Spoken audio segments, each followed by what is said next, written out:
Match stick invention. మనుష్యులు fire discovery చేసిన తర్వాత మంట వేసుకోవడం చాలా కష్టం. దాన్ని ఎలా వెంట తీసుకెళ్తామనే ఆలోచన ఉండేది. ఈ స్టోన్ రబ్బింగ్ వల్ల స్పార్క్ వచ్చేది, అలాగే వుడ్ ఫ్రిక్షన్ వల్ల కూడా ఫైర్ వచ్చేది. కానీ ఇది చాలా స్లో మరియు డిఫికల్ట్ మరియు అన్ప్రిడిక్టబుల్. ఒక చిన్న పోర్టబుల్ ఫైర్ సోర్స్ అనేది కావాలి. అది మ్యాచ్ స్టిక్ ఆవిష్కరణకి ఒక రూట్ గా నిలిచింది. చైనాలో ట్యాంగ్ డైనాసిటీ కాలంలో మొదటిసారి ఎర్లీ మ్యాచెస్ ని తయారు చేయడం జరిగింది. స్మాల్ వుడెన్ ప్లింట్స్ మరియు సల్ఫర్ టిప్. కానీ ఇవి ఫ్రిక్షన్ తో ఇగ్నిట్ అయ్యేవి కావు మరియు ఫైర్ సోర్స్ దగ్గర పెడితే మాత్రమే క్యాచ్ అయ్యేది.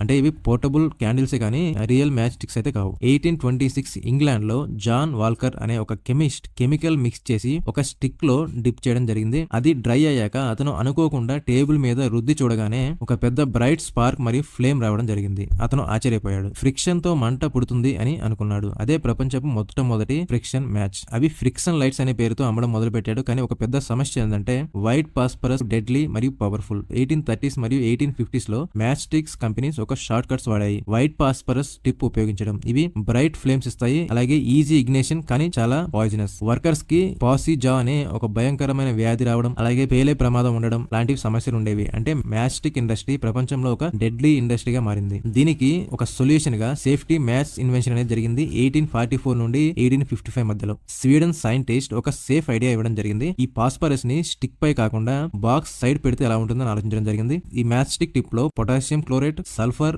గ్లూ ఉండడం జరిగింది. అలాగే బాక్స్ సైడ్ లో ఈ రెడ్ పాస్పరస్ ని పెట్టడం జరిగింది. ఈ స్టిక్ ను బాక్స్ మీద రుద్దితే మాత్రమే ఇగ్నిషన్ అనేది జరిగేది. ఈ డిజైన్ మోడర్న్ సేఫ్టీ మ్యాచెస్ కి ఒక పునాదని చెప్పొచ్చు. తర్వాత జాన్ ల్యాండ్స్ట్రోమ్ ఈ డిజైన్ ని పర్ఫెక్ట్ చేసి ప్రపంచానికి ఇంట్రొడ్యూస్ చేశాడు. ఇది మనం ఈ రోజు ఉపయోగించే మ్యాచ్ బాక్స్ మోడల్. ఇండియాలో మ్యాచ్ స్టిక్ ఇండస్ట్రీ 1920s లో తమిళనాడులో మొదలవడం జరిగింది. ఇక్కడే ఎందుకంటే హాట్ క్లైమేట్, డ్రైయింగ్ అనేది ఫాస్ట్ గా ఉండేది, cheapest labour cost, strong processing units, ఈ వుడ్ అనేది అవైలబిలిటీ ఎక్కువ ఉండేది. శివకాశి ప్రపంచంలోనే పెద్ద మ్యాచ్ ప్రొడక్షన్ హబ్స్ గా ఒకటిగా మారింది. ఇప్పటికీ తమిళనాడులో మ్యాచ్ స్టిక్ 1,00,000 కుటుంబాలకి లైవ్లీహుడ్ అని చెప్పుకోవచ్చు. Match stick